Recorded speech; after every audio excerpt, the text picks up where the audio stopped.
नमस्कार, मैं हूँ राहुल मिश्रा और आपको मैं आज भी देवी भागवत के कथा के बारे में कुछ बताने वाला हूँ।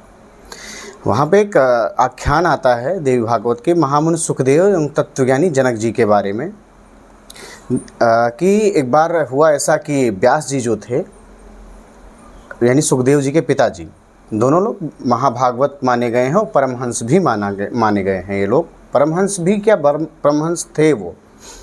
तो एक बार पुत्र प्राप्ति की कामना से इन्होंने भगवान शंकर की उपासना की, जिसके फलस्वरूप इनको सुखदेव जी महाराज प्राप्त हुए। व्यास जी ने सुखदेव जी के जात कर्म यज्ञोपवीत आदि सभी संस्कार संपन्न किए। गुरुकुल में रहकर सुखदेव जी शीघ्र ही संपूर्ण वेद धर्मशास्त्र आदि के ज्ञाता हुए। इसके बाद उन्होंने कहा कि पुत्र, तुम बड़े बुद्धिमान हो, तुम वेद शास्त्र पढ़ लिए हो, अब अपना विवाह कर लो।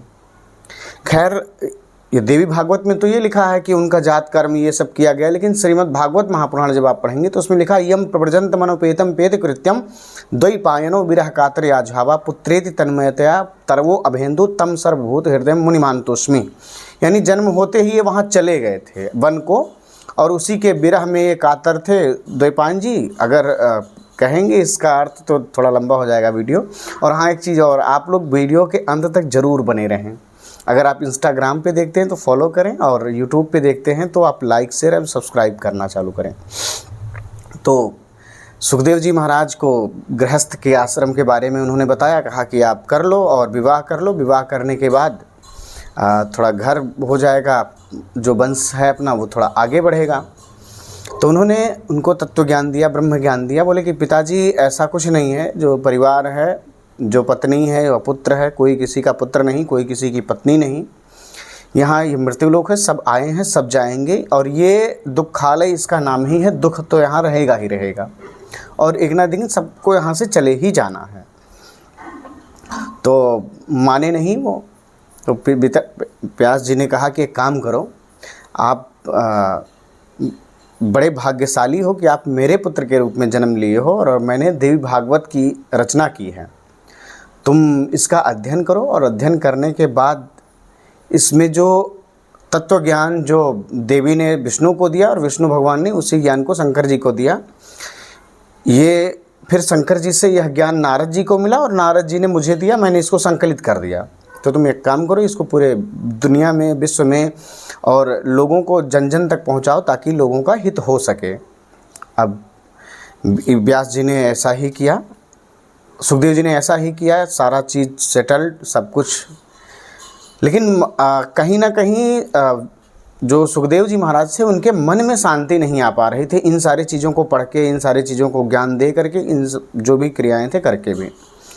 तो चूँकि जीवन मुक्त ब्रह्म ज्ञानी थे, इनको ब्रह्म ज्ञान ज़बरदस्त था, हर एक चीज़ जानते थे। जो बचपन में पैदा होते ही जो चल पड़ा हो, ब्रह्म तत्व को जो जानता हो, तो उसको बताने की कुछ ज़रूरत ही नहीं है।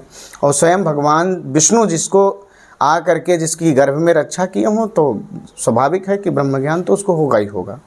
अब जब वहाँ से भी बात नहीं बनी, तो व्यास जी ने कहा कि एक काम करो, आप चले जाओ जनकपुर, और वहाँ मिथिला चले जाओ। मिथिला में जनक जी मिलेंगे, वहाँ से उनसे मिलके और बता देना कि पिताजी ने मुझसे कहा है कि अपनी गृहस्थी बसाने ब्याह कर। एक चीज़ और क्लियर कर देना चाहता हूँ आपको, जनक एक कोई व्यक्ति नहीं थे, जनक किसी एक व्यक्ति का नाम नहीं था, जनक एक परंपरा थी।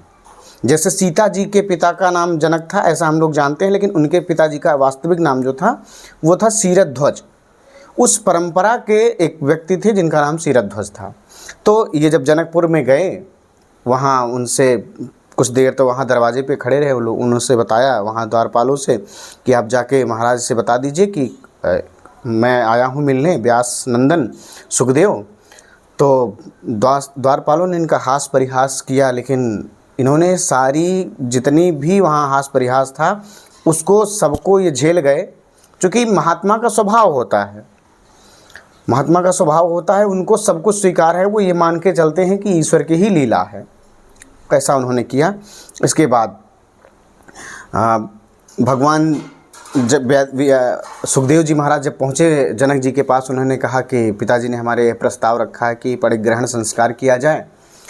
तो बताइए मैं बंधन मुक्त रहना चाहता हूँ, कैसे क्या हो। तब यहाँ पर जनक जी ने इनको बताया है कि बेटा ये जो परम तप है, मनुष्य को बंधन में डालने वाला जो मन है, यही सबका कारण है। हेतु अहेतु दोनों है, कर्तुम अकर्तुम अन्यथा कर्तुम, यही है।